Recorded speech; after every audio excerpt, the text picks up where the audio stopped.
Shaggy. What are you up to? Huh? Oh, I'm doing a little investigative work, Velma. But it's not exactly a mystery. It's for a special assignment I'm doing in my U.S. history class. What is it? Well, I have to learn about a famous black American explorer named James Beckwourth. How's it going?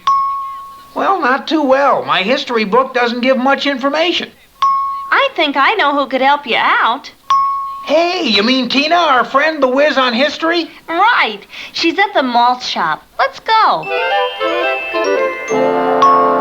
James Beckwourth? That old character? Sure, I know about him. Could you fill us in, Tina? Sure. James Beckwourth was born in Virginia in 1798 to a black slave mother. His white father had fought in the Revolutionary War. Young James was proud of his father and loved to listen to his war stories. When James was 8, the Beckwourth family and slaves moved west to just outside of St. Louis. James found life in this new territory much more exciting than in Virginia. All around the farm was a wilderness. And in that wilderness lived wild animals and savage Indians. Oh boy, he found that exciting. Oh. James spent his time exploring the wilderness and learning about the Indians. He also, however, had a desire for education. That's very wise. So, when James was 10, his father sent him to St. Louis to a private school. James was a quick learner, but he had social problems in school because of his mixed blood. As a result, his father apprenticed him to a St. Louis blacksmith. Now that's hard work. Even though James Beckwourth loved horses, he couldn't forget his desire to explore the wild country further west. After a violent argument with his boss, James persuaded his father to buy his release from the blacksmith. The boy had learned that a man named General Henry Ashley was looking for men to go west and trap beavers. Why beavers? Well, Velma, in the 1800s, men's beaver skin hats were all the rage in America, London, and Europe. Oh, I see. General Ashley's Rocky Mountain Fur Company was one of the main companies that sold beaver skins to the hat industry. Before Ashley started his business, most furs were bought from the Indians. Ashley had a different plan. He wanted his trappers to go deep into unexplored wilderness. Wow, that's scary. Yeah. He knew there must be many beavers there. He hired about 100 tough men to carry out his plan. Included were Kit Carson, Kit Carson, he was famous. Jediah Smith, and none other than James Beckwourth. When Beckwourth agreed to join Ashley's company, he knew he would have to survive in the wilderness for months at a time. Locating the beavers, trapping them, and skinning them. It was hard work with little pay. That was all right with Beckwourth, though. He loved the rugged life and thrilled at discovering new territory. Once a year, the trapping parties would meet at a designated area in the wilderness and be paid for their pelts. At these meetings, the trappers would gamble, drink, and compete in friendly games. Then, with most of their pay squandered, they'd set off to trap again. Well, what did they do besides trap during those long stretches, Tina? Well, for one thing, he had to hunt for food. Beckwourth was a great buffalo hunter. Well, I thought he'd taken food with him. Mountain men used up their store-bought supplies a few months after they left civilization. Then they had to eat wild game and berries. Didn't Beckwourth get lonely in the woods? Not really.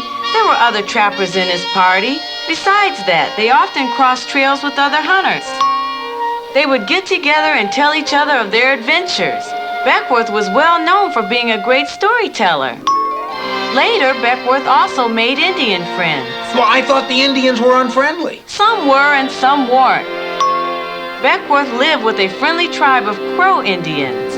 They thought Beckwourth was a crow who had been kidnapped when he was a child by a band of Cheyenne Indians. An old squaw claimed to be his mother, and Beckwourth was accepted as a long-lost tribesman. He had several Indian wives, as was the custom. Beckwourth lived with the Indians for many years. He was even made a sub-chief. Wow, how did he manage that? The Indians generally admired his cunning and bravery. One incident assured Beckwourth's honor, however. Well, what was that, Tina? Both Indians and trappers were afraid of grizzly bears. They're not the only ones, I'll tell you. Yeah. The creatures weighed well over 1,000 pounds and stood 7 or 8 feet tall. One day, some Indians drove a wounded grizzly into a cave.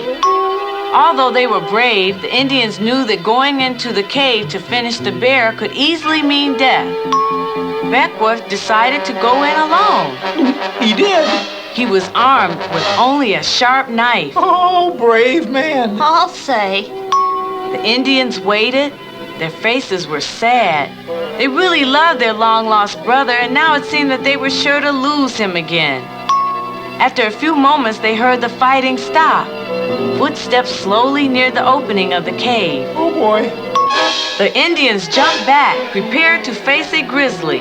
They were surprised to see Beckwourth, shaken up but alive. He made it. He whipped a grizzly bear. The Indians were so impressed that they made him a chieftain.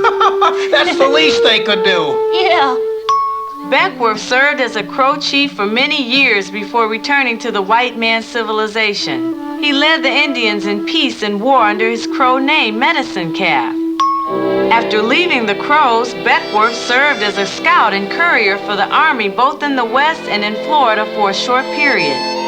In 1842, Beckwourth established a trading post and founded a small community that in later years was to become Pueblo, Colorado. No kidding. Soldier of fortune Beckwourth was even involved in the war against Mexico, which established the Southwest as U.S. territory. His last great discovery was an important pass in the Sierra Nevada mountains. The Beckwourth Pass still bears his name. Wow, Tina, James Beckwourth was certainly an impressive figure. Yes, Shaggy, it was men like James Beckwourth who learned where the mountains began and ended, and who learned the hard, thirsty way where the deserts lay. They were the men who discovered, but sometimes did not live to tell where the hostile Indian territories were. It was men like Beckwourth who made the first Western maps and served as scouts for the wagon trains. Because they understood the Indians so well, they were also the men who served as interpreters and advisors for the government. James Beckwourth and his fellow trappers were the trailblazers who opened up the West. Wow, I see what you mean. Beckwourth was an important part of our history and heritage, Tina. Very true, Shaggy. Men like James Beckwourth are a rare breed, and their contributions are hard to measure.